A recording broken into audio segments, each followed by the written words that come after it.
Look, have you ever fired off a text message right in the heat of an argument? Or maybe snapped at someone you love, only to instantly regret it the literal second you hit send? We all know that horrible sinking feeling of being totally hijacked by our own emotions.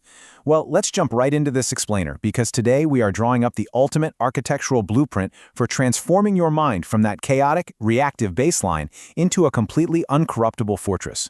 We aren't just talking about your basic run-of-the-mill self-improvement here. We are talking about a fundamental overwrite of your internal operating system, so you literally never have to send that regretful text ever again. So, here's our roadmap for today's build. We're going to start with the anatomy of a hijack, lay down the foundation of awareness, master the half-second choice, forge an uncorruptible identity, and finally, look at emotional mastery in action. Section 1, Anatomy of a Hijack. We really need to look at the biology of our emotions first, because, frankly, you can't fix a system if you don't know how it breaks down. The absolutely crucial point you have to understand first is that an emotional hijack isn't a personal failure. It's just biology. I mean, most of us were never actually taught how to work with our emotions. Think about a time when someone suddenly cuts you off in heavy traffic. You feel that instantaneous flash of heat, your heart starts pounding, and you might yell out before you've even processed what just happened, right? Well, that is a textbook amygdala hijack. Your brain perceives a sudden threat and completely bypasses your rational thinking. It's this deeply ingrained automatic override where your prefrontal cortex, which is basically the logical CEO of your brain, gets locked completely out of the boardroom. Under the hood, your amygdala is acting like an overly sensitive smoke detector. It fires first, aggressively pumping out cortisol and adrenaline before your logical brain can even review the facts. And this biological cascade explains exactly why we say hurtful things in the heat of the moment that we end up regretting. Our high-level decision-making just gets impaired, and we fall right into a vicious cycle of automatic negative thoughts. You know, it's also exactly why simply bottling things up backfires so terribly. Suppressing intense emotions doesn't dissolve them, it just stores them in your body like a highly pressurized cooker. If you keep turning up the heat without a release valve, eventually it explodes. Emotions demand to be processed, not buried. Section 2, the foundation of awareness. Now that we know the raw machinery at work, we can start pouring our foundation. You can't change what you can't clearly see, so we have to build awareness in real time. First, you label the feeling. There's this fascinating research by neuroscientist Dr. Matthew Lieberman showing that simply naming an emotion out loud, saying to yourself, "I feel incredibly anxious right now," or "there's real anger here," actually activates that prefrontal cortex and physically turns down the amygdala's alarm. Second, observe that feeling without attaching a heavy judgmental story to it. Seriously, don't double your suffering by feeling bad about feeling bad. And third, use 3 slow, conscious breaths as your anchor. Deep, intentional breathing activates your parasympathetic nervous system, which is essentially your body's natural brake pedal, signaling to your entire physiological system that you are safe and slowing everything right down. This brings us to a massive paradigm shift. We have to start treating every feeling as a neutral warning light on a dashboard, rather than some strict military order you're forced to follow. Think about it like this. If the check engine light comes on in your car while you're cruising down the highway, you don't instantly panic and veer your car into a ditch. But you also don't just slap tape over it and ignore it until the engine totally seizes. It's just data. You receive the signal, you acknowledge that something needs attention, but you absolutely do not let that dashboard light take hold of the steering wheel and dictate your behavior. Section 3, Mastering the Half-Second Choice. This is the pivot point where our awareness builds into a tiny, high-stakes window of time, where absolutely everything changes. Think about it. Corruption, bias, extreme prejudice, and deep self-sabotage. They all happen in speed. They live and breathe in the very first half-second of a reaction. But if you can learn to stretch and slow that moment down, finding your center amidst all that chaos is a lot like walking a mental tightrope. When you deliberately step out of the rush, you regain total control. This half-second is the literal difference between reacting blindly and choosing wisely. It's the space between falling into prejudice and maintaining fairness, between succumbing to fear and standing firm in your strength. This is the 4-step regulation cycle that bridges the critical gap between feeling deeply and acting wisely. And let's be super clear here. Feeling deeply and acting wisely are not opposites. Regulation is the bridge between them. You feel the trigger, and then you actively create a pause. You can do this through techniques like box breathing, where you inhale for 4 seconds, hold for 4 seconds, exhale for 4, and hold for 4 again. This physically signals safety to your brain. From that grounded pause, you consciously choose your response and then you act intentionally. You are effectively turning a hijacked, chaotic reaction into a deliberate, totally conscious choice.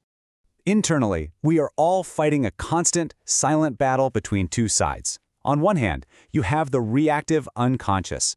It's fast, deeply emotional, and often heavily biased. It runs on buggy, outdated code built from childhood survival instincts and unexamined assumptions. On the other hand, you have the conscious commander. It is slow, deeply fair, intentionally driven, and strictly aligned with your chosen values. Now, we aren't trying to magically eliminate the unconscious entirely. That's literally impossible.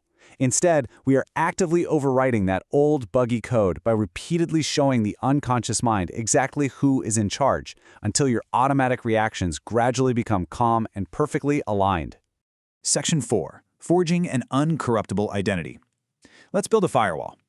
Once you've created that beautiful pause and empowered the conscious commander, it's time to do the deep internal work.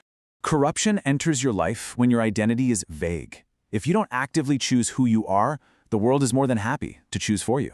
This is exactly why your personal identity must be incredibly explicit, practice until it's automatic, and absolutely non-negotiable.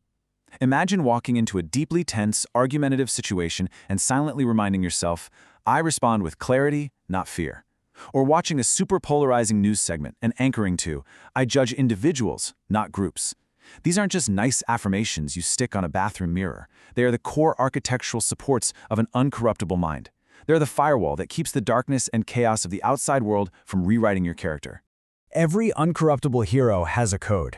A code is a set of hard rules you follow strictly, especially when everything is going wrong. It has to be incredibly simple and highly repeatable. I do not punish the innocent. I do not betray my values for approval. When you're completely exhausted, deeply hurt, or under verbal attack, you literally don't have the mental bandwidth to weigh complex moral options. That is exactly why a code is so incredibly powerful. It removes the immense burden of decision-making in high-stress moments. Your code does the heavy lifting for you, serving as your impenetrable armor and your internal sanctuary when the world gets ugly. Section 5. Emotional Mastery in Action. Let's look at the outer expression, because all of this brilliant inner work without outer expression is, well, completely incomplete. This psychiatrist and Holocaust survivor Viktor Frankl profoundly realized during his unimaginable time in the concentration camps that the last of the human freedoms is the space in which you choose your response. True mastery isn't about perfectly suppressing your feelings or attempting to become some emotionless robot. No. It is about actively claiming the space of absolute freedom every single day of your life. No matter how intense the emotion gets, and no matter what unfair or cruel thing someone else says or does, you retain the ultimate power to choose how you act. That power cannot be forcefully taken from you. It can only ever be surrendered. Okay, to make this really actionable, here is the 5-step wise mind process. Let's run a hypothetical scenario through it. Imagine a colleague completely dismisses your hard work in a meeting. First, you pause, stop, and breathe. Second, you label. Silently say to yourself, I feel incredibly disrespected and angry right now. Third, you do the deep work and inquire. What thought actually triggered this? Am I assuming malicious intent here? Fourth, you reframe it. Maybe they're just incredibly stressed about this upcoming deadline and their delivery was just really poor. And finally, you choose. Instead of snapping back defensively, you choose to respond with calm curiosity, asking them to elaborate, perfectly aligning with your new heroic code. As you learn to lead yourself, you master expressing your inner world with absolute clarity and deep care. You use assertive communication, stating what is true for you without attacking the other person or just retreating into silence. You actively practice forgiveness, not to condone bad behavior, but as a completely conscious decision to release the emotional charge so that person no longer controls your present moment. And brilliantly, you learn to wield empathy while setting ironclad limits. This is absolutely crucial. You do not have to sacrifice your boundaries to be a kind person. You can honor someone else's feelings deeply and still hold your limits with absolute firmness. So the ultimate takeaway here is that an uncorruptible mind is not something you're magically born with. It's something you forge.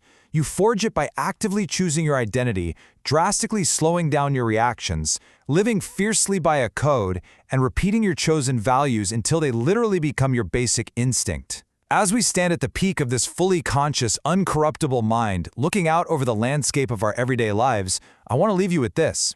What is one old, unconscious pattern you are going to overwrite with your new heroic code today?